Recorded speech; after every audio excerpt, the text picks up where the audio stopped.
ડેડિયાપાડાના યુવા પત્રકાર સર્જન વસાવાને સેવા સન્માન ઇન્સ્પાયર ભારત એવોર્ડ 2026 થી સન્માનિત કરવામાં આવ્યા છે। સર્જન વસાવાએ ડેડિયાપાડા તાલુકા સહિત આસપાસના તાલુકાઓના અંતરિયાળ ગ્રામ્ય વિસ્તારોમાં જઈને સમાજ સેવા કરવાનું કામ હાથ ધરી ઉત્તમ ઉદાહરણ પૂરું પાડ્યું છે।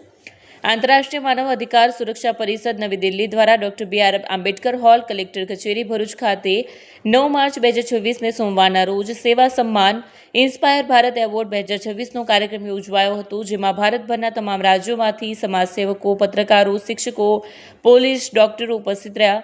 ત્યારે નર્મદા જિલ્લાના ડેડિયાપાડા તાલુકાના ગારડાના યુવા પત્રકાર અને આંતરરાષ્ટ્રીય માનવ અધિકાર સુરક્ષા પરિષદ નવી દિલ્હી સેન્ટ્રલ કમિટી પ્રેસિડેન્ટ એવા સર્જન વસાવાએ ઉભરતી યુવાની કાળમાં પત્રકાર ક્ષેત્રે અને સામાજિક ક્ષેત્રે સારી એવી નામના અને ખ્યાતિ મેળવી છે।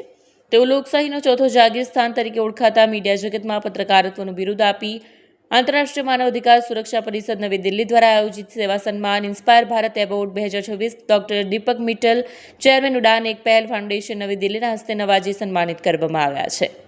વિડીયો જર્નાલિસ્ટ સર્જન વસાવા સાથે સત્યા ટીવી ન્યૂઝ, ડેડિયાપાડા।